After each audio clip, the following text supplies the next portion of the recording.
বিএনপির সাথে আমার কোনো বিরোধ না। বিএনপি যাতে বলে ইনশাআল্লাহ প্রেসিডেন্ট জিয়ার মাধ্যমে আল্লাহ তাআলা আলেম সমাজকে, ইসলামী রাজনীতিকদেরকে পুনর্বাসন দিয়েছে বাংলাদেশ। এটা তো আমরা সাক্ষী মিয়া। ৭১ থেকে ৭৫ কোনো আলিম ওলামা কোনো রাজনীতিক করতে পারছিল না, সব বন্ধ। রাজনৈতিক দল, ইসলামী দল সব বন্ধ, ঠিক না বেটি? জিয়া যেদিন ক্ষমতায় আসে তার আগের রাত্রে আমার এক কলিগ মৌলানা সুলতান আহমদ রহমতুল্লাহ আলাই, কোরআনের শিক্ষক, উনি নিজে বলছেন আমারে, তার কানে শোনা, অনেক বড় আলেমের ওস্তাদ, লক্ষ্মীপুর জেলার, কয় যে আমি দাঁড়ায় রয়েছি চরাঞ্চলে, স্বপ্নে আমি দাঁড়িয়ে আছি, অনেক ট্রাক আসতেছে নির্মাণ সামগ্রী নিয়ে, খালি ট্রাকের পর ট্রাক। তো আমি ট্রাকের এক ড্রাইভারকে জিজ্ঞাসা করতেছি ঘুমের ঘরে স্বপ্নে, যে তোমরা এই ট্রাক নিয়ে কই যাইতেছ? তো উনি যেখানে দাঁড়ায় রয়েছে গ্রামটা ভাঙ্গাচোরা, ঘর বাড়ি, চাল নাই, বেড়া নাই, এই অবস্থা আর কি, দুরবস্থা সব। তো ট্রাকওয়ালা বলতেছে যে ইসলামপন্থীদেরকে প্রতিষ্ঠিত করা হবে। এই কয়টা শব্দ আল্লাহর কসম আমার কানে এখনো বাজতেছে, যে আমাকে স্বপ্নের সেই ড্রাইভার বলতেছে ইসলামপন্থীদেরকে প্রতিষ্ঠিত করা হবে। এই স্বপ্নের পরের দিন জিয়া ক্ষমতায় আসে এবং বাস্তবে তাই হয়েছে, বাস্তবে তাই হয়েছে। তাইলে জিয়ার প্রতি আমাদের দরদ আছে না নাই? আমরা তো জিয়াকে দেখছি। জিয়ার দ্বারা নারায়ে তাকবীর বন্ধ হওয়ার পরে ৭৫ সালে আবার আসছে ৭ই নভেম্বর, ঠিক না? জিয়ার কারণে ইসলামিক রাজনীতি আবার বাংলাদেশে আসছে। জিয়ার কারণে আলিম ওলামারা আবার এই দেশে ইসলাম, দাওয়াত, তালিম সব রাস্তা খোলা অবস্থায় তারা পেয়েছে, আবার করেছে, ঠিক না বেঠিক? তাহলে জিয়ার বিএনপির কাছে আমাদের তো সেটাই আশা, আমরা তো করবো ইনশাআল্লাহ, নাকি? কারণ এইখানে এটা বুঝতে হবে, ইসলামী দল যারা করেন, বিভিন্ন জামাতে ইসলামী আছেন, চরমুনার পীর সাহেব আছেন, খেলাফত আছেন, ওনারা তো কোরআন নিয়ে রাজনীতি করছেন, ওনাদেরকে বুঝাবার দরকার নাই, ওনারা এটা চান, এইটার জন্যই করছেন। আর যারা বলছেন বুঝের ভুলে যে শরিয়া আইন মানি না, আপনি কোন শরিয়া আইন মানেন না? আপনি তো শরিয়া আইনের সাগরে ডুবে আছেন। আপনি ৯৫% শরিয়া আইন মানতেছেন, কিন্তু এটা বুঝতেছেন না এটা আল্লাহর কোরআনের আইন, আপনি বুঝতেছেন না, এই জন্য বলতেছেন। শুধু ৫% আইন অমান্য করতেছেন। চোরের হাত কাটা একটা আইন আছে, জিনাকারের ১০০ বেত মারা, টুকটাক কিছু ৪-৫টা আইন, এইটুকু শুধু আপনারা শরিয়া আইন মনে করেন আর এগুলির বিরুদ্ধে দাঁড়ান। কারণ চুরি তো সবাই করে, এই জন্য চোরের হাত কাটা শুনলে ভয় পায় সবাই, হায় হায় আমার তাহলে কি অবস্থা হবে, ঠিক না? তুমি আরেকজনের সম্পদ হরণ করলে তোমার কবজি হরণ করা তো অন্যায় না? তাহলে এই কবজিটা ঠিক হয়ে গেলে তো তুমিও চুরি থেকে বেঁচে গেলা, ঠিক না বেঠিক? এরকম কিছু বিধান আছে। কিন্তু আমরা ৯৫% আল্লাহর আইনের ভিতরে ডুবে আছি, পালন করতেছি, অলরেডি পালন করতেছি। যিনি বলেন শরিয়া আইন মানবেন না, তিনি খতনা করাইছেন না? ওনার খতনা আছে না নাই? মুসলমানি করাইছেন কিনা? এটা কি ইংরেজ আইন না শরিয়া আইন? এটা রাসূলের আইন না, এটা আল্লাহর আইন না? তাইলে আপনি শরিয়া আইন মানলেন না কই? আপনি মানছেন তো, মানছেন তো। ও ভাইয়েরা, স্বামী স্ত্রী আপনারা ফরজ গোসল করেন কিনা? বাংলাদেশে এই মাসলা তো জানা আছে, ফরজ গোসল তো করে। কার আইন? এটা কার আইন? আপনি বিবাহ করেছেন কিনা? আপনার বৈধ স্ত্রী আছে কিনা? কার আইন? হ্যাঁ, বিবাহের এই সিস্টেমটা, এটা ১,২৪,০০০ নবী রাসূলদের নিয়ে আসা আল্লাহর সিস্টেম, সারা কোরআনে এইটা আছে, আছে না নাই? ও ভাইয়েরা, আপনি যে খান, আপনি যে পান করেন, এইটাও তো শরীয়তের আইন। কুলু ওয়াশরাবু, খাও পান করো, না খাইয়া পান না করিয়া মরে গেলে আত্মহত্যার মহাপাপী হইয়া জাহান্নামে যাবেন। তাহলে খাওয়া তো আল্লাহর আইন। যিনি কন আমি শরীয়ত আইন মানি না, উনি খান কিনা? উনি পানি পান করেন কিনা? বরং আমাদের সে আরো বেশি খায় উনি। মুখে কইলেই তো হবে না যে আমি শরীয়ত আইন মানি না। আপনি যে এই মাটির উপর দিয়া হাঁটেন, আপনার এই হাঁটাও আল্লাহর শরীয়তের মধ্যে আছে। ফাইজা আনতুম বাশারুন তানতাশিরুন, আমি মাটি থেকে বানাইলাম মানুষ, মাটির ফুল বানাইছি, ওরে হঠাৎ করে দেখি তারা মাটির উপরে দৌড়াদৌড়ি করে হাঁটে। এইমাত্র ছিল মরা লাশ, একটা ডেড বডি, রূপ ফুঁকে দিছি। ফাইজা আনতুম তানতাশিরুন, দিক বিদিকে এখন ছড়াই পড়ছে, দৌড়াচ্ছ, আমেরিকা যাচ্ছ, ইউরোপ যাচ্ছ, রাশিয়া যাচ্ছ, অস্ট্রেলিয়া যাচ্ছ, এশিয়া মহাদেশ ঘুরছ। ঠিক নয় কি? এটা কার দেওয়া সিস্টেম? আল্লাহর। আপনারা মানেন না, যারা বলেন শরীয়ত আইন মানি না, মাটির উপরে হাঁটেন নাকি সৈন্যের উপরে হাঁটেন? মাটির উপরেই তো হাঁটেন নাকি? ও ভাইরা, আম্মান জাআলাল আরদা করারাও ওয়া জাআলা খিলালাহা আনহারা, এই মাটির এই পৃথিবীটা এরকম করি এটা বানাই দিছে কে? আল্লাহ। সিস্টেম কার? ক্রিয়েশন কার? আল্লাহ। আপনারা যে অক্সিজেন দিছে বাঁচার জন্য, আপনি নাক দিয়া আল্লাহর আইন মেনে, আল্লাহর সিস্টেম মেনে আপনি বাধ্য নাক দিয়ে অক্সিজেন নেবেন, ওটারে জ্বালাইয়া পড়াইয়া কার্বন বানাইয়া আবার ছাড়িয়ে দিবেন। কার দেওয়া সিস্টেম এটা? কার সংবিধান এটা? তো আল্লাহর আইন না মানলে তো এক সেকেন্ডও বাঁচতে পারবেন না, কারণ অক্সিজেনের সিস্টেমটাও তো আল্লাহর আইন। ইনিল্লাহ হুকমু ইল্লা লিল্লাহ, সব সিস্টেম বিধিবিধান বিধাতার আল্লাহ। আসলে বুঝি না এলো কথা। আজকে যদি আপনার বউ মারা যায় কি করবেন? সুন্দর করে গোসল দেওয়াবেন, বড়ই পাতা দিয়া পানি গরম করাইয়া তারে ধুইবেন, কার আইন? তারপরে কাফন পরাইবেন, কার আইন? তারপরে জানাজা দিবেন, অবশ্যই কার আইন? তারপরে দাফন করবেন আলিম ওলামা দাওয়াত দিয়া, কার আইন? কবরের ভাষায় আবার দোয়া করাইবেন, কার আইন? এরপরে আবার ফকির মিসকিনও খাওয়াইবেন, সদকা যাকাত দেবেন মাইয়েতের রুহের মাগফিরাতের জন্য। ঠিক নয় কি? কার আইন এগুলি? বাংলাদেশের মানুষ 95% ইসলামী আইন মানে, কারণ এটা ইসলামী দেশ। কি দেশ এটা?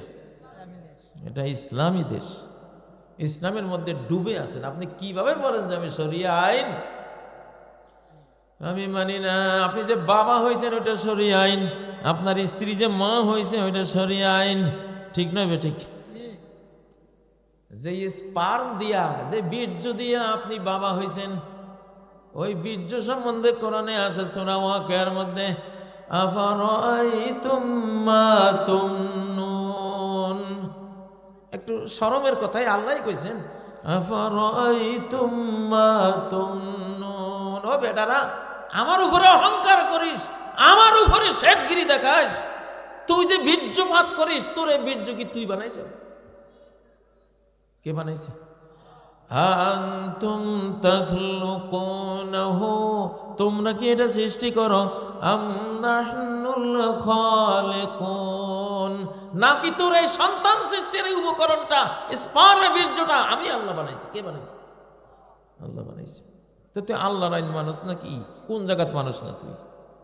তুই দেখা বুঝের ভুল। কিসের ভুল? ভুল আর ভুল, শুধুই ছিল ভুল। এ জীবনের পাতায় পাতায় যাহা ছিল লেখা সবই ছিল ভুল, শুধু ভুল আর ভুল। তো সব ভুলে মানুষ বুঝে মরার সময় বুঝে, যে সময় বুঝলে কোনো লাভ হবে না। ফেরাউনও বুঝছিল যে আহারে ভুলের মধ্যেই না ছিলাম, আমার মুসা তো ঠিক ছিল, আরে মুসা তো আমার রহমত ছিল, আমি ডিনাই করছি, মারার চেষ্টা করছি, তাকে মারার জন্য আয়সা নিজে মরে গেলাম। আরে আমি তো ভুল, আমান্তু, এখন কয় আমি ইমান আনছি, কিন্তু ওই সময় ইমান তো আল্লাহ নেবে না, নেবে? ও ভাইয়েরা, মহিলার দাঁড়ি হয় না, মোছ হয় না, পুরুষের দাঁড়ি হয়, মোছ হয়। কার আইন? আইন এটা পাল্টাও দেখি যে বাংলাদেশে এখন আমরা শরিয়া আইন মানি না, অতএব এখন থেকে মোষ আর দাঁড়িয়ে উঠবে মহিলাগো, আর পুরুষের মোছও থাকতো না, দাঁড়িয়ে উঠতে পারবে না। পার্লামেন্টে পাশ করো না মিয়া। আরে মিয়া, তুমি কি আইন বানাইবা? তোমার পেশাবে তোমারে মানে না, আমি কি মানতাম তোমারে?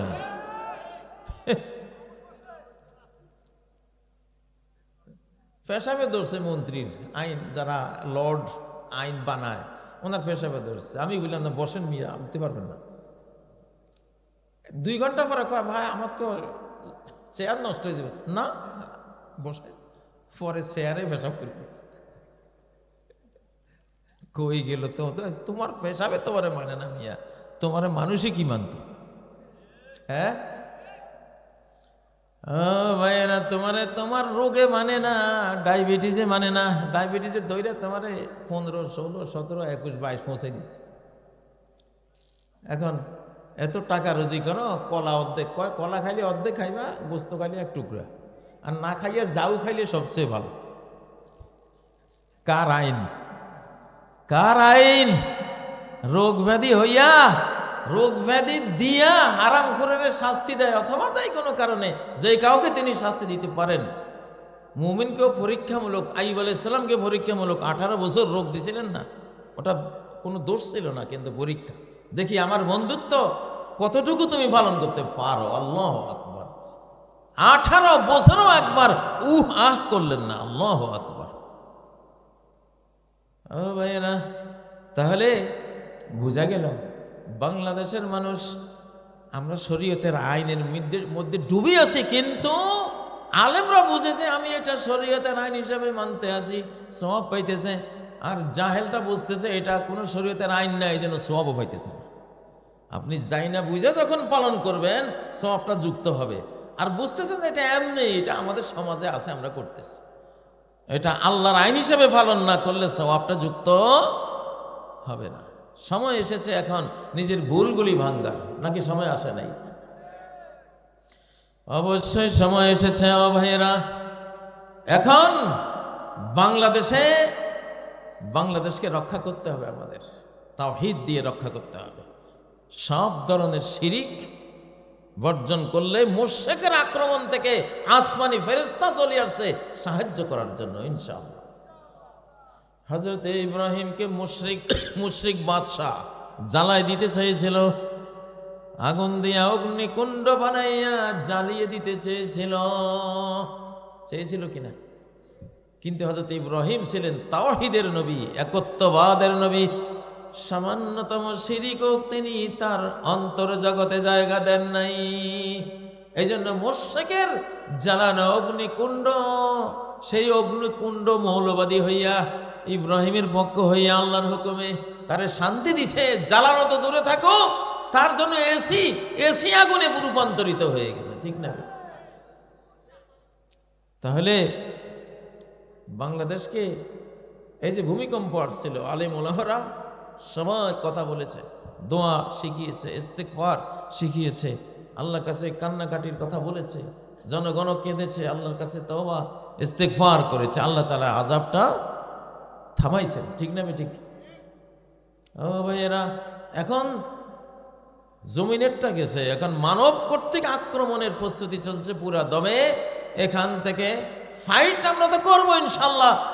আমরা ভাই আমাদের বাংলাদেশের সীমানার মধ্যে থাকতে চাই, ঠিক না? এই সীমানা মুসলিম সীমানা, আমরা এটাকে উন্নত করবো ইনশাল্লাহ। তোমরা কেউ বিএনপি করো, কেউ জামাত করো, কেউ জাতীয় পার্টি করো, কেউ বা অন্য কোনো দল করো, কিন্তু বাংলাদেশের ব্যাপারে সবাই ঐক্যবদ্ধ হইবা। বাংলাদেশের ব্যাপারে সবাই কি ঐক্যবদ্ধ হও। আমি কাজী ইব্রাহিম, আমি একটা দল করি, সেই দলের নাম বাংলাদেশ। আমার দলের নাম কি? বাংলাদেশ। এই বাংলাদেশকে ভালোবাসি, বাংলাদেশের পক্ষে যে কাজ করবে আমি তার লগে আছি, বাংলাদেশের বিপক্ষে যে কাজ করবে তার জন্য আমার মতো দুশ্মন আর একটাও আছে কিনা বাংলাদেশে আল্লাহ জানে। কেন তুই বাংলাদেশের বিরুদ্ধে গেলি? বাংলাদেশের বিরুদ্ধে কেউ যাবেন না ভাই। পদ্মা নদী, মেঘনা নদী, যমুনা নদী, আড়িয়াল খাঁ নদী, ব্রহ্মপুত্র নদী, 750 নদী আছে বাংলাদেশে, আছে না নেই? কিন্তু এই সবগুলির পানি যখন বঙ্গোপসাগরে গিয়া পড়ে তখন নাম হয় বঙ্গোপসাগর। কারো যমুনাও নাম নাই, পদ্মাও নাম নাই, মেঘনাও নাম নাই। ঠিক না বে ঠিক? তাহলে তুমি দল করো, জামাত করো, বিএনপি করো, জাতীয় পার্টি করো, এটা করো, ওইটা করো, যত দল করো করো, কিন্তু যখন বাংলাদেশ প্রশ্নে আসবে, স্বাধীনতার প্রশ্নে আসবে, যখন সার্বভৌমত্বের প্রশ্নে আসবে, যখন বাংলাদেশকে টিকাইতে হলে জাস্টিস লাগবে, জাস্টিসের প্রশ্নে আসবে, উন্নয়নের প্রশ্ন আসবে, তখন আর কোনো দল মত নাই, সবাই এক, সবাই আমরা বাংলাদেশি। ঠিক নয় কি? সবাই কি বাংলাদেশি? এই জন্য আমি একটা নাম তৈরি করেছি, স্বাধীন বাংলাদেশ সংঘ, সংক্ষেপে সাবাস। সাবাস, আমরা সবাই সাবাস ফোর্স। মুক্তিবাহিনী যেমন মুক্তিযোদ্ধা, যেমন সাবাস যোদ্ধা, স্বাধীন বাংলাদেশ সংঘের আমরা যোদ্ধা। আমরা এটা কিচ্ছু লাগতো না, বাংলাদেশি হইলে সে এটার সাথে থাকতে হবে চেতনাগতভাবে। ঠিক নয় কি? যদি তুমি জান্নাত পেতে চাও, এটা মুসলিম মানচিত্র, তুমি জান্নাত পেতে চাইলে এই মুসলিম মানচিত্রের সাথে বিশ্বাসঘাতকতা করা তোমার জন্য কুফরি, শিরকি, পাপ। ঠিক নয় কি? তাহলে ও ভাইয়েরা, গায়রুল্লাহকে ভয় পাওয়া তো একটা শিরিক। যদি সেই ভয়টা আল্লাহর চেয়ে বেশি হয় তাহলে শিরকে আকবর। সেটা কি? শিরকে আকবর। আপনি ভয় পাবেন কারে? আল্লাহ তাআলাকে। আর কোন শক্তিকে আপনি ভয় পাবেন না। আল্লাযীনা ক্বালা লাহুমুন নাসু ইন্নান নাসা ক্বাদ জামাউ লাকুম। সাহাবীদেরকে গোয়েন্দারা আসি ভয় দেখাইছে যে কুরাইশরা, ইহুদিরা বিশাল শক্তি আহজাব যুদ্ধের আগে জড়ো করেছে। ফাখশাউহুম, তাদেরকে ভয় করো, তোমরা পারবা না। মদিনার কয়টা লোক? 700-800 তোমরা জনসংখ্যা, তোমাদের জন্য হাজার হাজার বাহিনী রেডি হয়েছে। ফাখশাউহুম, তাদেরকে তোমরা ভয় করো, ভয় করো, ভয় না করলে বাঁচবা না। আল্লাহ বলেন ফাজাদাহুম ঈমানা, ভয় দেখাইয়া উল্টা ফল হইল, তাদের ঈমান, সাহস আরো বেড়ে গেল। সাহাবীদের সাহস আরো বেড়ে গেল। ওয়াকালু হাসবুনাল্লাহু ওয়া নি'মাল ওয়াকিল, তারা বললেন হাসবুনাল্লাহ ওয়া নি'মাল ওয়াকিল, আল্লাহ যথেষ্ট আমাদের জন্য। আল্লাহ কতই না উত্তম কর্মবিধায়ক, কাজ করনেওয়ালা, উনি সব করে দেবেন আমাদের জন্য ইনশাআল্লাহ। এরকম নির্ভীক মুসলমান এখন বাংলাদেশের দরকার। নির্ভীক মুসলমান, আর বাংলাদেশের প্রশ্নে আমাদের কোনো দ্বিমত থাকবে না ইনশাআল্লাহ। ঠিক নয় কি? তুমি যেই দল করো ভাই, তুমি আমার বাংলাদেশি বন্ধু, তুমি আমার ইসলামী ভাই, ইমানি ভাই, বাংলাদেশি ভাই, আমার মাতৃভাষী ভাই। তুমি এই 3টা সূত্র তো আছে আমাদের এই দেশ রক্ষার। একটা হলো ইসলামী ভ্রাতৃত্ব, বাংলাদেশি ভ্রাতৃত্ব, মাতৃভাষী ভ্রাতৃত্ব। ভাই আলগা আলগা জিনিসের বানতে গেলে একখান সুতা লাগে। কি লাগে? তসবির যে 100 দানা, 500 দানা, 1000 দানা, এগুলি কি একসাথ করে গিরে দেওয়ার? সুতা ছাড়া এগুলি না আটকানো সম্ভব? কি লাগে? একখান সুতা লাগে। সুতা দিয়া যে দানার মধ্যে কখনো আপনি 2 দানায় গিরা দিতে পারবেন না, অসম্ভব। সেই অসম্ভব কাজটা সম্ভব হয় একখান সুতা দিয়া। ঠিক না? 1000 দানারে একখান সুতা দিয়া গাইতা এক তসবি বানাই দিছে। ঠিক না? তেমনি বাংলাদেশের 20 কোটি মানুষ, মনে করুন 20 কোটি দানা, 20 কোটি মানুষ, একখান সুতা লাগবে এই 20 কোটি দানা একসাথ করতে। সেই সুতাটা হইল বাংলাদেশি ভ্রাতৃত্ব, ইমানি ভ্রাতৃত্ব, মাতৃভাষার ভ্রাতৃত্ব। তিনটা সুতারে পেঁচাইয়া একটা বানাইয়া গোটা জাতিরে গাঁথেন। আমার মাতৃভাষা যার জবানে আছে, আমার এই বাংলাদেশি মানচিত্রের নাগরিকত্ব যার আছে, আমার মুমিন ইমানি ভ্রাতৃত্ব যার আছে, আমি তার বন্ধু, আমি তার সাথে আছি। নাকি বলেন? কারা কারা পারবেন এটা করতে? এটা না পারলে ভাই আগামী বাংলাদেশের বিপদ আছে। আমাদের বাংলাদেশে পরস্পর আমাদের কোনো শত্রু নেই, সাফ কথা, ঠিক না? যে যেটা অন্যায় করছে আদালত তারে দেখবে, আমার সাথে তো তার কোনো শত্রুতা নাই। আইন আছে, আদালত আছে, বিচারক আছে, নাকি নাই? তবে বিচারক বন্ধুরা, টাকা খাইয়া কাউকে আপনারা ছেড়ে দেবেন না যদি বুঝেন যে সে অপরাধী। টাকার বিনিময়ে বা কোনো প্রভাবে ছাড়বেন না। উকিল ব্যারিস্টার ভাইয়েরা, মামলা গেলেই নেবেন, তাহলে আপনি হারাম করে উকিল। আপনাকে মামলা বাজ বিচার করতে হবে। এই লোকটা যে মামলাটা নিয়ে আসলো, সে তো প্রতারক হইতে পারে, সে তো একজন ডাকাত হতে পারে, সে জবরদখলকারী হতে পারে, ঠিক নয় কি? আপনি আগে স্টাডি করবেন এটা হারাম না হালাল, এটা ভ্যালিড না আনভ্যালিড, এটা বৈধ না অবৈধ। যদি অবৈধ হয় আর আপনি অবৈধ ব্যক্তিকে আপনি আদালতে নিয়ে বিজয়ী করার কাজে টাকা নেন, তাহলে ওইটা খাওয়া, শুকুরের মাংস খাওয়া আর পায়খানা খাওয়া একই জিনিস, বরং ওইটা মারাত্মক, ওইটা রাষ্ট্র ধ্বংসকারী জিনিস। সর্বস্তরেই আমাদেরকে কি হইতে হবে? ভালো হইতে হবে। ও ভাইয়েরা, ভালো হওয়ার জন্যই আল্লাহ তাআলা এই যুগটা দিয়েছেন। এই কোরআনে একটা সূরা আছে, সূরাতুল লাহাব। কি সূরা? লাহাব। সূরা লাহাব আছে। সূরা লাহাব বাংলাদেশে কাজ করতেছে। সূরা লাহাব এখন বাংলাদেশে কাজ করতেছে। সূরা লাহাবের ভাষ্য কি? তাব্বাত ইয়াদা আবি লাহাবি ওয়া তাব। নবীজির দুশমন, তাওহীদের দুশমন, ইসলামের দুশমন আবু লাহাব ধ্বংস হোক, এবং ধ্বংস হয়েছে সে নিজে। ধ্বংস হোক তার দুই হাত, ধ্বংস হোক সে নিজে। এই সূরা যদি নাজিল হইয়া শুধু আবু লাহাবের কাহিনী পর্যন্ত শেষ হইয়া যাইতো, তাহলে কোরআনে থাকতো না। এটা যুগে যুগে বহু আবু লাহাব আসবে, কিয়ামত পর্যন্ত আবু লাহাব আসবে, এবং প্রত্যেকটা আবু লাহাবের পরিণতির জন্য এই সূরার কাজ আছে না নাই? আছে না নাই? আল্লাহর এই কোরআন কিয়ামত পর্যন্ত কাজ করবে, কিয়ামতের পরে জান্নাতে গিয়েও কাজ করবে। জাহান্নামীরা জাহান্নামে যাবে কোরআনের আয়াতের কারণে, জান্নাতীরা জান্নাতে যাবে, কোরআন যেহেতু তাদেরকে জান্নাতি ঘোষণা দিয়ে রেখেছে, সেজন্য জান্নাতীরা জান্নাতে যাবে।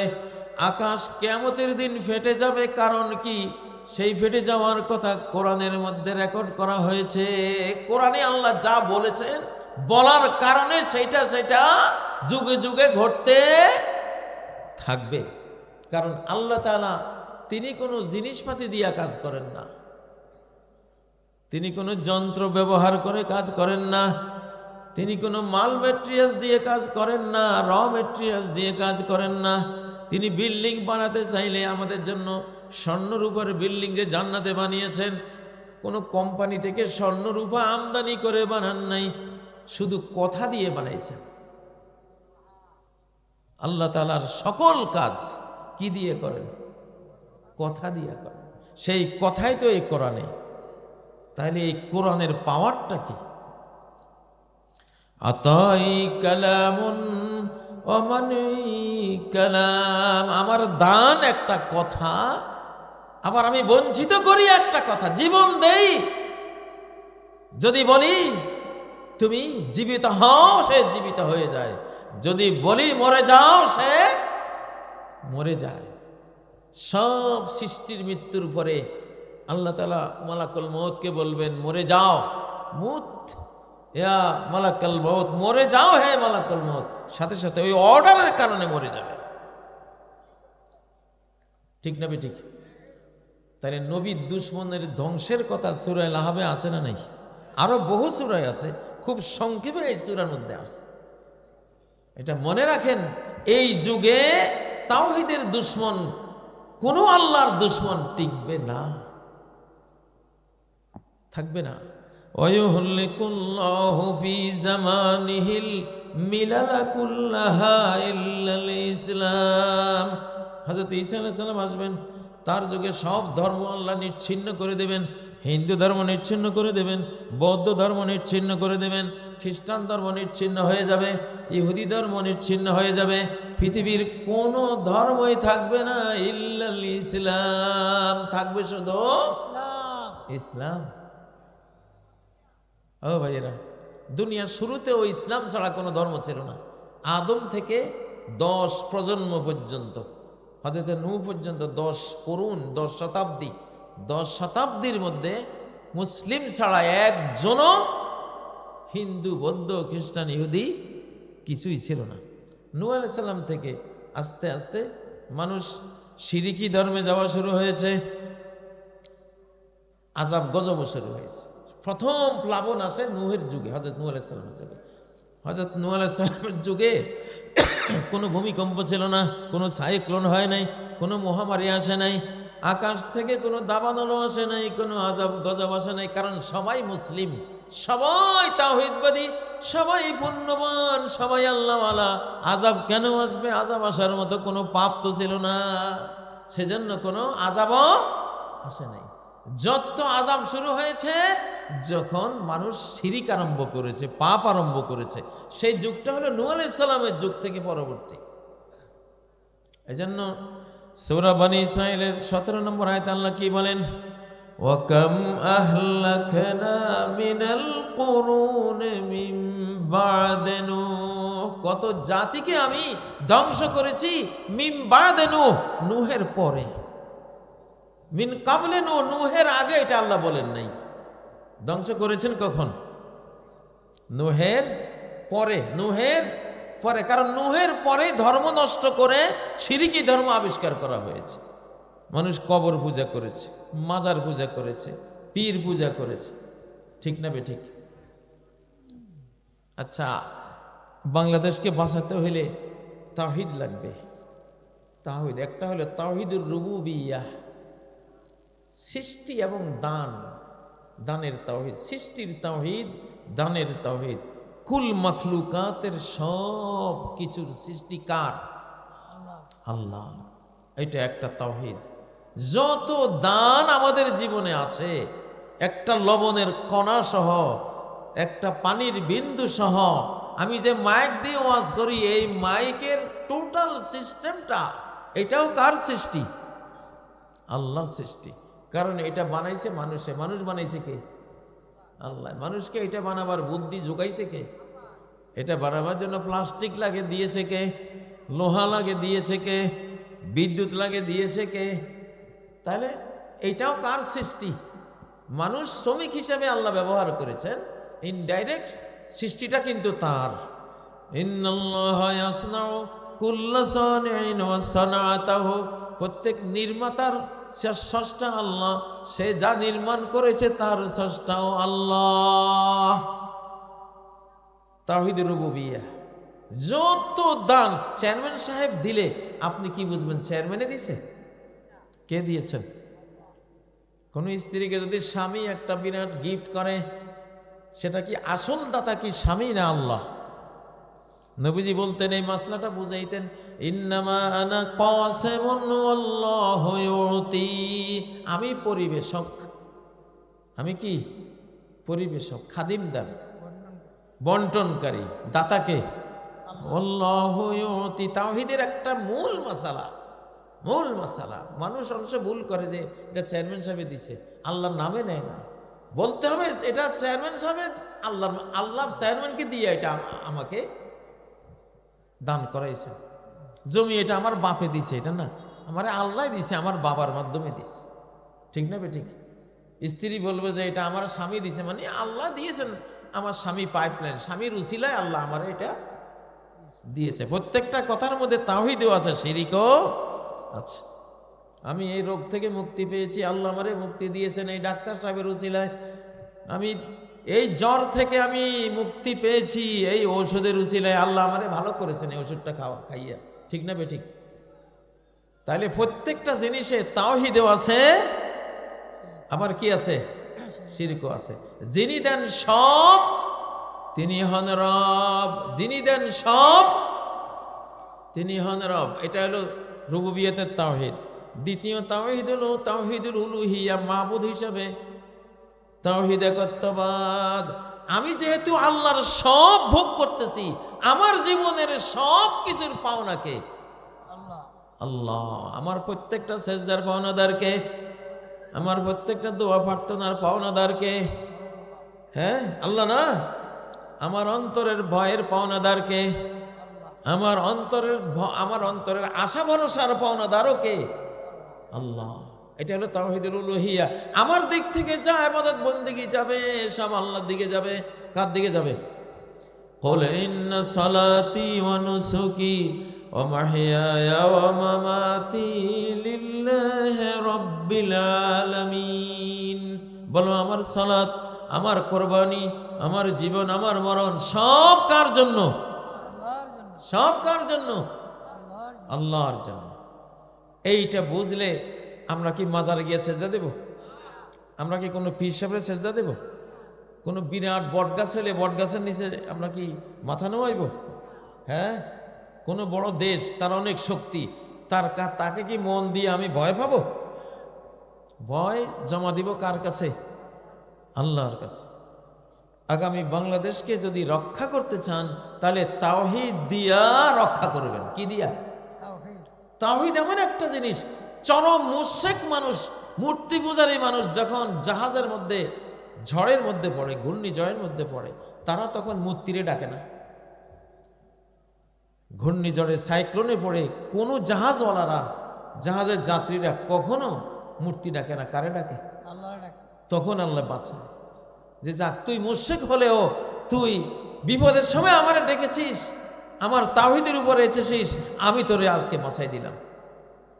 এটা সারা কোরআনে আল্লাহ তাআলা এটা বলেছেন। তাহলে বোঝা গেল আমাদের সব দোয়া প্রার্থনার পাওনাদারকে আল্লাহ।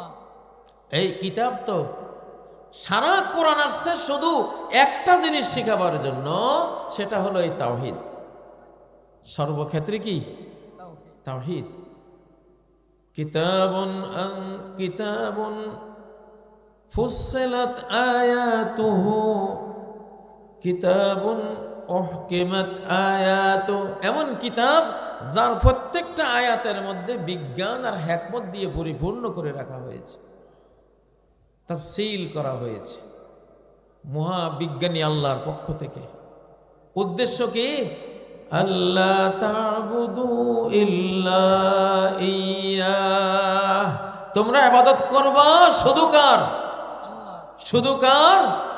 শুধু আল্লাহর। তো এইটার জন্যই আল্লাহ তাআলা এই কোরআন নাজিল করেছেন, তাওহীদের জন্য। কিসের জন্য? সারা কোরআনের বিষয় হলো আল্লাহর তাওহীদ। তো যদি বাংলাদেশকে আমরা বাঁচাতে যাই তাহলে বাঁচাতে পারবো শুধু কি দিয়ে? তাওহীদ দিয়ে। যদি ধ্বংস করতে চাই তাহলে ধ্বংস হবে কি দিয়ে? শিরিক দিয়ে। শিরিক দিয়েই যদি আমরা বাংলাদেশে বসবাস করি, শিরিক করি, তাহলে মুশরিকের আক্রমণ আমরা ডেকে আনলাম। আর যদি আমরা লা ইলাহা ইল্লাল্লাহ ওয়ালা হই, তাওহীদবাদী হই, আল্লাহ তাআলা আসমানের ফেরেশতা পাঠাবেন, নিজে তিনি সাহায্য পাঠাবেন। গোটা মুসলিম জাহানের 57 রাষ্ট্র দিয়ে আল্লাহ আমাদেরকে সাহায্য করবেন। সব দিক থেকে আমরা সাহায্য পাবো যদি আমরা তাওহীদের উপরে চলি। প্রিয় বেরাদারানে ইসলাম, আসলে বাংলাদেশের বর্তমান যে ভয়াবহ পরিস্থিতি, এই পরিস্থিতিতে আমাদের আমূল পরিবর্তন করেই দেশের পরিবর্তন আনতে হবে। নেক আমলের মাধ্যমেই নেক সরকার আনতে হবে। বদ আমল ছাড়ার মাধ্যমেই যারা খারাপ লোক সরকারে বসে আছে, ফ্যাসিবাদী বসে আছে, ফ্যাসিবাদী বদ আমল বাদ দিলেই তারা উৎখাত হবে, তারা বিদায় হবে, এছাড়া হবে না। আসসালামু আলাইকুম। এই পৃথিবীতে আমরা কর্মের জন্য এসেছি, আমলের জন্য এসেছি। ইবাদতের জন্য এসেছি। এই পৃথিবীতে আল্লাহর একটা অমোঘ নিয়ম কাজ করে, যে কাজের জন্য যে জিনিস, সেই কাজ না করে ফেলে রাখলে সেই জিনিস নষ্ট হয়ে যায়। লোহার দা, শাবল, চাকু কাজে না লাগিয়ে রেখে দিলে ঝং ধরে নষ্ট হয়ে যায়। নতুন গাড়ি কিনে এনে 1-2 বছর ফেলে রাখলে এটা অচল হয়ে যায়, ড্যাম হয়ে যায়। মোবাইল কিনে এনে চার্জ ছাড়া যদি 6 মাস রেখে দেন, এটার আয়ু অর্ধেক শেষ হয়ে যায়। মানুষও তাই, আমল কর্মময় জীবন আল্লাহ দিয়েছেন।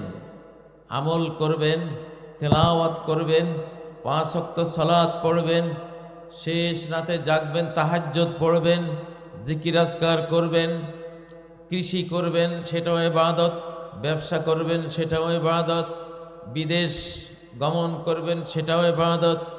এগুলি সব আমাদের এক একটা কর্মের মধ্যে থাকলে শরীর সুস্থ থাকে, রোগমুক্ত থাকে। আর যদি ঘর বসা হয়ে যান, অলস হয়ে যান, তাহলে কি হয়ে যাবেন? এই শরীরটা ধীরে ধীরে ডায়াবেটিস, হাই প্রেশার, আলসার এবং বিভিন্ন বাত, এখানে ব্যথা ওখানে ব্যথা, মানে কাজের জন্য দিয়েছি এই বডির, তুমি কাজ না করলে তো এটা নষ্ট হবেই, ঠিক নয় কি? তো এই দুনিয়াতে আমরা কিসের জন্য আসলাম? ইবাদতের জন্য। কিসের জন্য? আমরা যা কাজ করব আল্লাহর হুকুম মতো, প্রত্যেকটাই কি ইবাদত। বিসমিল্লাহ পড়ে আল্লাহর নাম নিয়ে ডান হাত দিয়ে যদি আমরা খাবার শুরু করি, হালাল খাবার, তাহলে কোরআনের একটা আয়াতের উপরে আমল হয়, ওয়াকুলু ওয়াশরাবু ওয়ালা তুসরিফু, তোমরা খাও, তোমরা পান করো, তবে সীমানা ছাড়া খেও না, সীমা ছাড়া খেও না। তাহলে খাবারে তো অর্ডার আছে কোরআনে, আল্লাহর অর্ডার আছে না নেই? আর আল্লাহর অর্ডার পালন করাই তো হলো ইবাদত, বন্দেগী, ইসলাম। প্রিয় ভাইয়েরা, মানুষ জাহান্নামে যাবে এই দুনিয়ার শেষে, অথবা জান্নাতে যাবে, দুটাই তার কর্ম। পাপগুলি জাহান্নামের আগুনের রূপ নেবে, আর পুণ্য নেকগুলি জান্নাতের স্বর্ণরূপার বিল্ডিংয়ের রূপ নেবে। মধুর নদী, সারাবান তহুরার নদী, মিষ্টি পানির নদী, দুধের নদীতে রূপ নেবে। পুণ্য আমলগুলো এক একটা বিশাল বিশাল ফলবান বৃক্ষে রূপ নেবে। সবই এই দুনিয়াতে আমল করেন, এই আমলটাই ওখানে গিয়ে আপনার অনন্ত লোকের হাজারো লাখো নাজ নেমতের রূপে রূপান্তরিত হয় আপনার আমল থেকে সব। আল্লাহ বলেন, তিলকাল জান্নাতুল্লাতী উরিসতুমুহা বিমা কুনতুম তা'মালুন, ওই যে জান্নাত তোমাদেরকে দেওয়া হয়েছে, ওই জান্নাত তৈরি হয়েছে কিসের দ্বারা? কি দিয়ে আমি বানিয়েছি? বিমা কুনতুম তা'মালুন, তোমাদের আমল দ্বারা। তোমাদের কি? আমল দ্বারা। তোমাদের আমল দ্বারা আমি সরকার তৈরি করি, তোমাদের আমল দ্বারা সরকার তৈরি করি। হাসিনা তৈরি হয়েছে তোমাদের চুরির দ্বারা, তোমাদের অসাধু ভেজাল ব্যবসার দ্বারা ফ্যাসিবাদী হাসিনারা তৈরি হয় দেশ, বুঝছেন না? ও ভাইয়েরা, তোমাদের জিনা ব্যভিচার, তোমাদের মদ গাঁজা ইয়াবা, বাবা, বিড়ি ঘুরি, হারাম খুরির দ্বারায় এমন হারাম খোর চোর তৈরি হয়েছে, ৩৬ লক্ষ কোটি টাকা তোমাদের খাইয়া ফেলেছে। ঠিক না বে ঠিক? আমালুকুম উম্মালুকুম, তোমাদের আমল তোমাদের উম্মাল। উম্মাল মানে তোমাদের আমল তোমাদের ডক্টর ইউনূস, তোমাদের আমল তোমাদের হাসিনা, তোমাদের আমলই তোমাদের উপদেষ্টা, তোমাদের আমল দিয়েই তোমাদের সচিব, তোমাদের আমলই তোমাদের মেম্বার, চেয়ারম্যান, উপজেলা চেয়ারম্যান, এইটা সেটা আমল দিয়ে বানাবো। আমল ভালো করবা, সরকার এমন বানাই দেব, যেমন তোমার কর্ম তেমন তোমার কর্মকর্তা বানাই দেব। ও তোমার জীবনেও জেলে নেবে না, মারবে না, ও তোমারে কি দেবে? রহমত দেবে, তোমারে রাষ্ট্রীয় সম্পদ দেবে, রিজিক দেবে, তোমাকে সেবা দেবে, খেদমত দেবে। ঠিক নয় কি? ইরানের নাদের শাহ ইরানি মুঘল সাম্রাজ্যে আক্রমণ করেছিল। মুঘল সম্রাট ছিল তখন মোহাম্মদ শাহ রঙ্গিলা। মোহাম্মদ শাহ রঙ্গিলা, রঙ্গিলা নাম থেকে তো বুঝেন কেমন ছিল, ঠিক না? তার সেই মুঘল হেরেমের মধ্যে মহিলারা হাফ প্যান্ট পরে হাঁটত। নাদের শাহ ইরানি হামলা দিছে দুর্ধর্ষ বাহিনী দিয়ে। তখন মোহাম্মদ শাহ রঙ্গিলার ওই দুর্বল বাহিনী নাদের শাহ ইরানির বাহিনীকে আক্রমণ করেছিল প্রতিরোধ করার জন্য। নাদের শাহর প্রধান সেনাপতি আসছে নাদের শাহর কাছে, যে জনাব, ওরা তো আক্রমণ করেছে, আমরা কি করব? তো নাদের শাহ তার তলোয়ারটা হাতে নিয়ে তলোয়ারের এতটুকু অগ্রভাগ বের করে সেনাপতিকে দেখাইছে, সামান্য একটু, মানে একটুখানি নাড়া দাও না, কয়েকশো ওদের মেরে দাও, সব ঠিক হয়ে যাবে। তো নাদের শাহ ইরানিতে দুর্দান্ত বাহিনী, এখনকার খমিনির বাহিনী যেরকম ইসরায়েলিরা মাইরা সাফ করতেছে না, ক্ষেপণাস্ত্র মারে, সব সারা পৃথিবী ডরা এখন খমিনিরে। তখন নাদের শাহ ইরানি এরকম ছিল। তো পরে মোহাম্মদ শাহ রঙ্গিলা মাপটাপ চাইয়া কোনো মতে হাজার হাজার কোটি টাকা ওরে দিয়া রাজ্য রক্ষা করেছে। তো মোহাম্মদ শাহ রঙ্গিলা কবি ছিল, সে একটা কবিতা বলছে, শামতে আমালেমা সুরতে নাদের গেরেফত। আমি যে পাপ করি, আমরা যে পাপ করি, অন্যায় করি, গুনাখাতার কাজগুলি করি, এই গুনাগুলি দিয়া আল্লাহ নাদের শাহ ইরানি বানাইছে, বানাইয়া আমাগরে মারার জন্য পাঠাইছে। ওটা আমাদের আমল, আমাদের কর্মফল, আমাদের কি কর্মফল। যে ব্যক্তি জাকাত দেয় না, কৃপণতা করে, তার কৃপণতাকে, বকিলিকে সাপের রূপ দেওয়া হবে। মুসলাত লাহু মালুহু সুজান আকরা। জাকাত দেয় নাই, বিষাক্ত, মাথার চুল পড়ে গেছে বিষে, এইরকম সাপের রূপ দেওয়া হবে কিয়ামতের ময়দানে, তার গলা পেঁচাবে। কোরআনেও আছে সূরা নিসার মধ্যে, সায়াতাওয়াকুনা মা বাখিলু বিহি ইয়াউমাল কিয়ামাহ। যাকাত যে দাও নাই, বখিলি করেছ, এটাকে গলার হার বানাই দেব, সাপ বানাইয়া।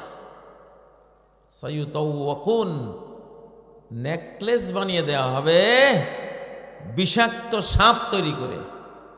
ইয়া খুজুবেলে হেজেমাতাই হে, মুখের এই পাশ আর এই পাশ ওই সাপে এইভাবে টেনে ধরবে আর বলবে আনামা লুকা না কানজুকা, আমি যে বিষাক্ত গোখরো সাপ, আমি ওই তোমার জাকাত না দেয়া সম্পত্তি, তোমার কানজুকা, তোমার গুপ্তদান, তোমার ব্যাংক ব্যালেন্স, আমি আজকে তোমারে আমি কামড়াবো, আমার বিষ দিয়া সারা শরীর তোমার আমি জাহান্নাম বানিয়ে দেব। ও ভাইয়েরা, আপনি ভালো হন, আমরা ভালো হই, ভালো তো হই নেই। জুলাই 5 আগস্টে জুলাই আল্লাহ দিয়েছেন, এখন আবার খারাপ আসতেছে। ডক্টর ইউনূস সাহেব অর্ডার দেয়, নিচের সচিবেরা মানে না, নিচের ওনার কর্মকর্তারা মানে না। কর্মকর্তাগুলি তো সেই আমলের, ওগুলি রয়ে গেছে। আমরা ঠিক হই নাই তো, আমরা ঠিক হচ্ছি না, আল্লাহ ওগুলিকে সরাচ্ছেন না।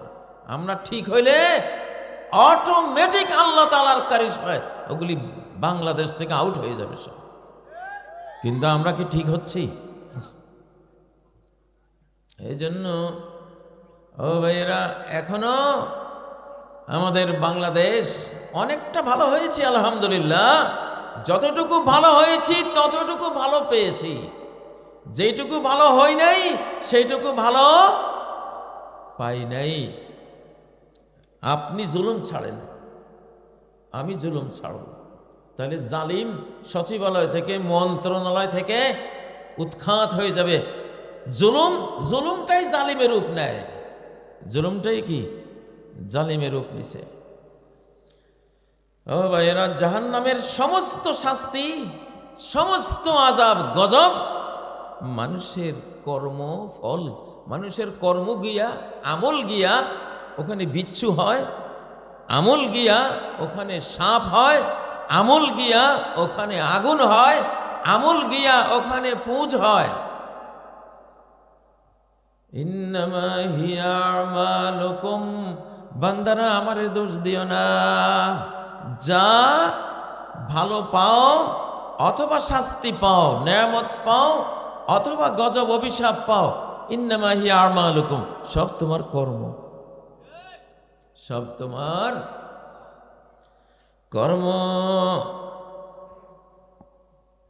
জাহান্নামের মধ্যে একটা নদী আছে, গুতা নদী।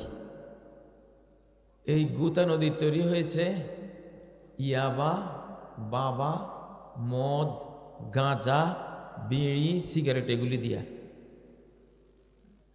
এইসব হারাম কর্ম, হারাম খাবারগুলি জাহান্নামের গুতা নদীতে পরিণত হয়েছে। সেই গুতা নদী হলো দুনিয়ার যত বেশ্যা নারী আছে, গার্লফ্রেন্ড, এগুলি লজ্জাস্থান থেকে আল্লাহ লজ্জাস্থানগুলি পৌঁছাইয়া, সেই লজ্জাস্থানের পৌঁছা পুঁজ দিয়া ওই নদী বানাইছে আল্লাহ। খাও, এইরকম জিনিসে তো খেয়েছো দুনিয়াতে, পচা পচা গলা খাওয়া। তো তোর এই মুখ তো হলো পচা খাওয়া মুখ, তোর জন্য এই যে পচা খাইলি, ইয়াবা খাইলি, বাবা খাইলি, বিড়ি সিগারেট খাইলি, হারাম, মানুষের হারাম টাকা খাইয়েছিস, মানুষের অর্থ আত্মসাৎ করে খেয়েছিস, জায়গা জমি দখল করে ফল ফসল হারাম খেয়েছিস, তো সব হারাম দিয়ে আমি ওইটা বানাইছি। তোর হারামের ওটা হলো পারলৌকিক রূপ, জাহান্নামী রূপ, ওখানে গিয়ে ওটা খাইতে হবে। ইউসকা মিন নাহরিল গুতা, তাকে পান করা হবে গুতা নদীর পুঁজ। সাহাবীরা বললেন, ইয়া রাসূলুল্লাহ, গুতা নদী কি? নবীজি বললেন, নাহরুন ইয়াজরি মিন ফুরুজিল মুমিসাত, চরিত্রহীনা অসভ্য নারীদের লজ্জাস্থান থেকে আল্লাহ কিয়ামতের দিন এটা প্রবাহিত করবে। ও ভাইয়েরা, আল্লাহরে দোষ দেওয়ার কোনো সুযোগ নেই, সব আমাদের কর্ম। আমাদের কি? সব আমাদের কর্ম। তবে এই শতাব্দী ইসলামের শতাব্দী, এই শতাব্দী কোরআনের শতাব্দী, এই শতাব্দী ইমাম মাহাদির শতাব্দী, এই শতাব্দী হযরত ঈসা আলাইহিস সালামের চতুর্থ আকাশ থেকে নেমে এসে ৪৫ বছর সারা পৃথিবী শাসনের শতাব্দী। ইনশাআল্লাহ ভালো এখন সহজ, ভালো হওয়া এখন সহজ। আমাদের তরুণরা ফুটবল খেলার মাঠেও নারায়ে তাকবীর, আল্লাহু আকবার, দেন তো একটা তাকবীর।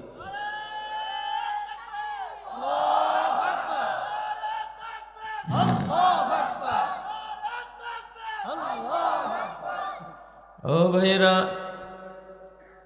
সুবহানাল্লাহি ওয়া বিহামদিহি, এই তাসবিহটা পড়লেন, আমলটা করলেন, এক্ষুনি সাথে সাথে গিয়ে জান্নাতে একটা বৃক্ষ বিশাল বৃক্ষে পরিণত হবে। গুরসাত লাহু নাখলাতুন ফিল জান্নাহ। তিরমিজির মধ্যে নবীজির হাদিসটা আসছে, সুবহানাল্লাহ ওয়া বিহামদিহি বলার সাথে সাথে জান্নাতে একটা বিশাল খেজুরের গাছ জন্ম হয়ে গেল। তাসবিহটা ওখানে গিয়ে গাছে রূপান্তরিত হইল। ঠিক না বে ঠিক?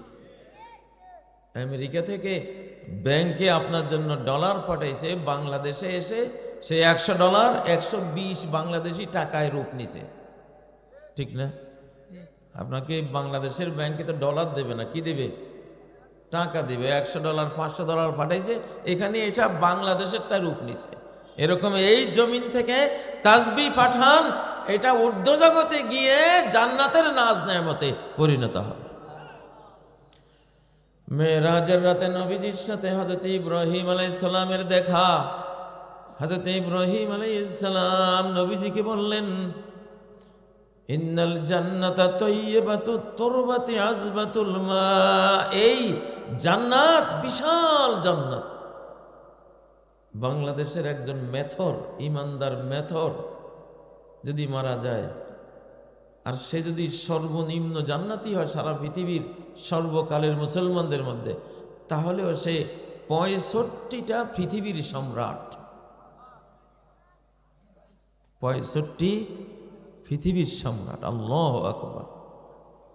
জান্নাতে জমিন পড়ে আছে আমাদের, কোটি কোটি কোটি জগৎ পড়ে আছে ওখানে। পানি বড় মিঠা, উর্বর মাটি। ইব্রাহিম আলাইহিস সালাম বললেন, ওয়া ইন্নাহা কিয়ানুন, এটা দুদু মাঠ পড়ে আছে। ওগেরাসুহা সুবহানাল্লাহি ওয়ালহামদুলিল্লাহ ওয়ালা ইলাহা ইল্লাল্লাহু আল্লাহু আকবার। এটার বৃক্ষরোপণ হলো সুবহানাল্লাহ, এটার বৃক্ষরোপণ হলো আলহামদুলিল্লাহ, এটার বৃক্ষরোপণ হলো লা ইলাহা ইল্লাল্লাহ, এটার বৃক্ষরোপণ হলো আল্লাহু আকবার। এগুলি বলবা, বৃক্ষের রূপ নিতে থাকবে ওখানে। সুবহানাল্লাহ। বাংলাদেশের আপনারা এই জনগণ যদি চায়, বাংলাদেশের সর্বোচ্চ সরকার প্রধান থেকে চৌকিদার পর্যন্ত একটাও চোর রাখবো না। কারা কারা চান?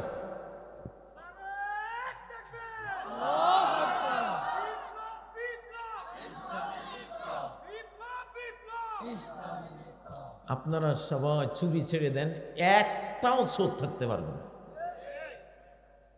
কিন্তু আপনারা চুরি করতে পারবেন না।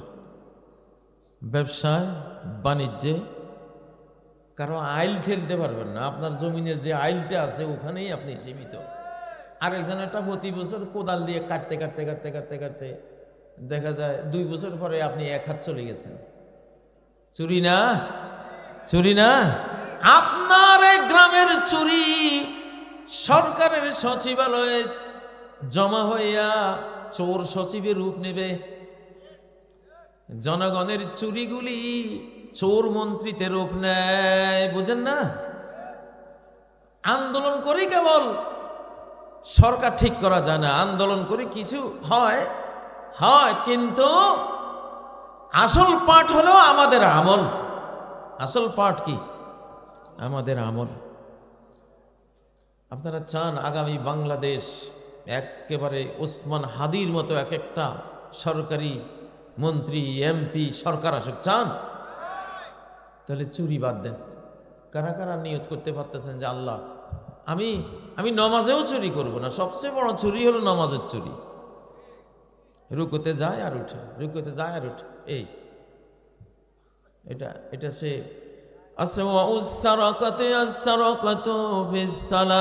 নবী বলেন সবচেয়ে নিকৃষ্ট চুরি হলো সালাতের মধ্যে চুরি করা। সাহাবীরা বললেন কেমনে সালাতে চুরি হয়?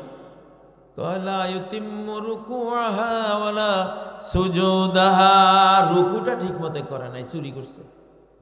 রুকুর মধ্যে অন্তত কমপক্ষে 3 তো সর্বনিম্ন 5, 7, 10, 11 তাসবিহ পর্যন্ত পড়া লাগে।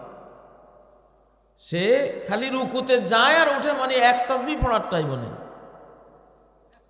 এই রুকু চুরি করছেন না? এই চুরি আপনার মেম্বারের গম চোর বানাইব। আপনার চুরি আপনার এলাকার মেম্বারের কি বানাইব? গম চোর বানাইব। মেম্বার সাহেব আবার আপনি মনে করেন না যে তাহলে পাবলিকের কারণে তো আমি চোর হয়েছি, আমার দোষ কি? আপনার কপাল ফোড়া যে আল্লাহ ওদের চুরি দ্বারায় আপনারা কে বানাইছে, আপনিও দোষী। ঠিক না বে ঠিক? আমারও তো বানাই নেই, আপনারা কেন বানাইছে? আপনার ভেতরেও সেই রোগটা আছে। যেমন শুটকি তেমন বেগুন, যেমন শুটকি, যেমন পাবলিক চোর তেমন মেম্বার চোর। বাংলাদেশের আসল রাষ্ট্রবিজ্ঞান হলো এগুলি। এখন পার্শ্ববর্তী একটা দেশ আছে, খালি বিমান, কামান, রাফাল, S-400, তারপরে ব্রহ্মস ক্ষেপণাস্ত্র দিয়ে আমাকে ভয় দেখাইতেছে। ও ভাইয়ারা, খালি কেবল দখল করে ফেলাইব, মাইরা দিব। আক্রমণ একটা করবেই ডক্টর ইউনূস সাহেব, আক্রমণ করবে নিঃসন্দেহে, এবং সেটা বাংলাদেশ পুরোপুরি প্রস্তুত হওয়ার আগে। পুরোপুরি সে বাংলাদেশ যেভাবে চেষ্টা করতেছে সব কেনাকাটার অস্ত্রপাতি, এগুলি ওরা সুযোগ দেবে না, এগুলি সারার আগে আক্রমণটা হবে। এখন সেটা কখন হবে সেটা আল্লাহ জানে, তবে কনফার্ম যে আক্রমণ হবে। সেই আক্রমণও রুখে দিতে পারেন শিরিক যদি বর্জন করেন। কোন মুশরিক আপনাকে আক্রমণ করে জয়ী হবে না ইনশাআল্লাহ। আপনার শিরিক মুশরিককে টেনে আনবে। আপনি যদি তাবিজ, তোমার জিন শয়তানে ডিস্টার্ব করে, একেবারে এতগুলি তাবিজ দিয়ে রাখছে, ওই তাবিজের ভিতরে ওই ফকির, জাহেল মূর্খ ফকির লেখি রাখছে, ইয়া বদ্দু ইয়া কেতমির, ও বদ্দু জিন আমারে বাঁচা, ও কেতমির আসাবে কাহের কুকুর আমারে বাঁচাও। ও তো গায়রুল্লাহর কাছে শিরিক করে রাখছে। আমি বহু তাবিজ খুলি খুলি দেখছি, একসময় এগুলি খুব ওয়াজ করতাম, তাওহীদের ওয়াজ। আপনি শিরিক করলে আপনার শিরিক মুশরিক সৈনিকে পরিণত হয়ে আপনার ঘরে এসে হামলা চালাবে। কোরআন থেকে দলিল দেই, সূরা আনামের 82 নম্বর আয়াত, আল্লাযীনা আমানু, যারা ঈমান আনলো, ওয়ালাম ইয়ালবিসু ঈমানাহুম বিযুলম, তাদের ঈমানকে তারা মিশিয়ে দেয় নাই জুলুম অর্থাৎ শিরিকের সাথে। কোনো শিরিক নাই, সচ্চা ঈমানদার, সচ্চা ঈমানদার, মুওয়াহ্হিদ, একত্ববাদী ঈমানদার। উলাইকা লাহুমুল আমনু ওয়া হুম মুহতাদুন, এদের জন্য রয়েছে সার্বিক নিরাপত্তা, সিকিউরিটি। সিকিউর আপনি, কারণ আপনার মধ্যে শিরিক নেই। কি নেই? শিরিক নেই, গায়রুল্লাহর কোনো ভয় নাই।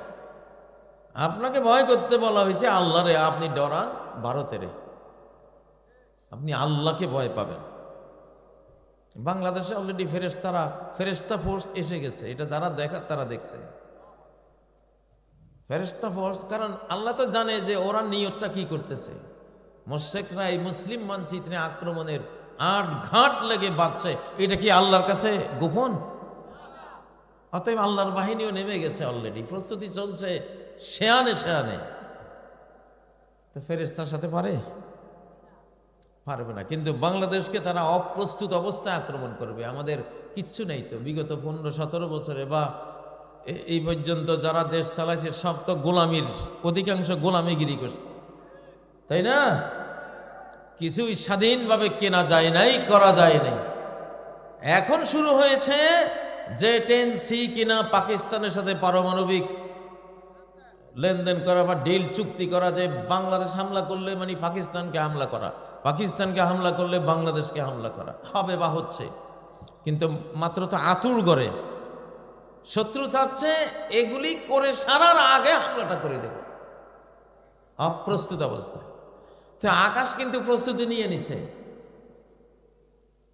মা নুনাজ্জিলুল মালাইকাতা ইল্লা বিল হক, হাক্কি ওয়া মা কানু ইযাম মুনযারিন। আমার মালাইকা ফোর্স, অ্যাঞ্জেল ফোর্স, আমার আকাশের বাহিনী আমি তখনই নামিয়ে দেই যখন আমি সিদ্ধান্ত নেই যে একটা বিশাল আমার শত্রুকে আমি নাস্তানাবুদ করে দেব, আমি তখন আমার অ্যাঞ্জেল ফোর্স আমি নামাই দিই। সেটা নামছে অলরেডি বাংলাদেশে, সেটা নামছে। যারা দেখার তারা দেখছে, যারা দেখান না তারা দেখবে না, কিন্তু নামছে কনফার্ম। সূরা হিজরের 8 নম্বর আয়াত এটা। ওমা কানু ইযাম মুনযারিন। আমি ফেরেশতা নাজিল করে দিলে আর টাইম দেব না, সময় দেব না, আমার ধরা আমি ঠিক মতো ধরব। আগের যুগে তো ফেরেশতা আল্লাহ তাআলা লূত আলাইহিস সালামের জাতিরে ধ্বংস করার জন্য 4 জন দিয়েছিলেন, 4 জন নামাইছিলেন, কোথাও শুধু একা জিবরাইলকে নামাইছিলেন। আর আমাদের এই উম্মতের সম্মানে বদরের দিন 5000 সেই আকাশের আর্মি আল্লাহ তাআলা নাজিল করেছিলেন। ইউমদিদকুম বিখামসাতি আলাফিম মিনাল মালাইকাতি মুসাওয়িমিন। বেজধারী একবারে আমাদের মেজর ব্রিগেডিয়ার বেজ থাকে না, বেজ পরা থাকে, এরকম বেজ পরা আকাশ বাহিনী, আর্মি বাহিনী, ফেরেশতা বাহিনী আমি নাজিল করব 5000। বদরের দিনে 5000 সৈন্য আকাশ থেকে আসছিল। এরকম এক একটা সৈন্য একটা পৃথিবী উথাল পাতাল করে দিতে পারে, এরকম পাওয়ার। কারণ এগুলি সরাসরি ওনারা কেন্দ্রীয় বাহিনী, আসমান মহাকাশের বাহিনী, ঠিক না? সেই বাহিনী আপনাদের সাথে আছে, ভয় নাই কিছু, কিন্তু আমাদের তো প্রস্তুতি নেওয়ার বিষয় আছে। তাহলে আপনি শিরিক করবেন না। শিরিক কি? কোন পাপীকে ভালোবাসা দেয়া শিরিক। যে গুনাহ করে আপনি তাকে ভালোবাসা দিলে এটা শিরিক।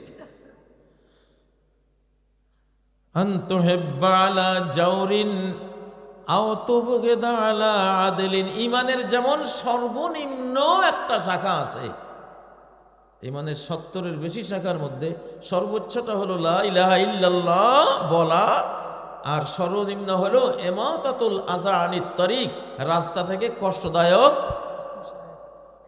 কাঁটা কুটা ইট পাথর কষ্টদায়ক জিনিস সরাই দেওয়া। এটা হলো ইমানের সর্বনিম্নটা, ঠিক না? তো শিরিকের সর্বোচ্চটা হলো একবারে মূর্তি বানাইয়া নমা করতেছে, সেজদা দিতেছে, এটা সর্বোচ্চ, ঠিক না? অথবা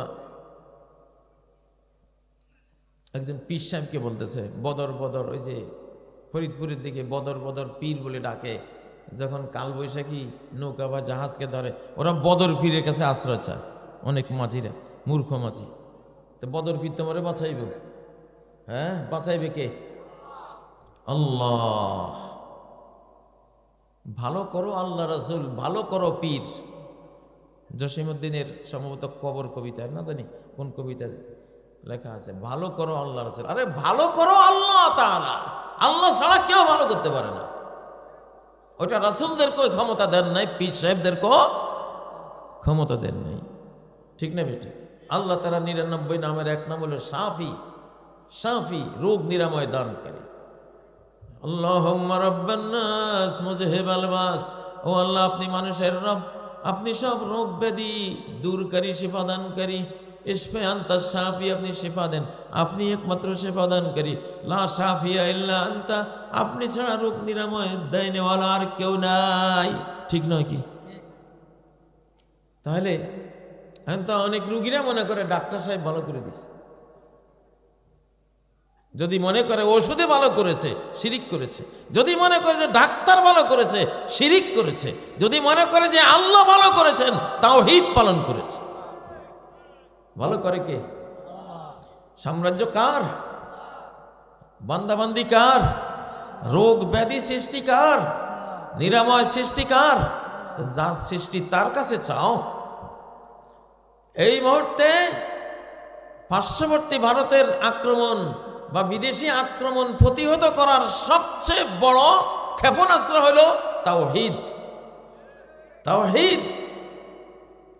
আর সবচেয়ে বড় আক্রমণ টেনে আনার পাপ হইল শিরিক, ঠিক নয় কি? পার্লামেন্টে আপনি বসে বসে আইন বানাইবেন আল্লাহর আইন বাদ দিয়া, তাহলে আল্লাহ 30 পারা কোরআন কেন নাজিল করলেন? কেন? কয় শরিয়া আইন মানি না। কত বড় মুশরিক, কত বড় শিরকে আকবার। সে আসলে জানে না, স্কুল কলেজে পড়াইছে কোনোদিন শিরিক কি তাওহীদ কি আসেনি, তো জানবে কোত্থেকে? ভাই ভাই বাংলাদেশিরা এক হও, ঐক্যবদ্ধ হও। বা আমি সব দলের সাথে আছি যারা বাংলাদেশে আছে, ইমানের শর্তে। আমি ন্যাপও করবো, ন্যাপ যদি বলে যে আমরা ইমানদার, ঠিক না বেঠিক?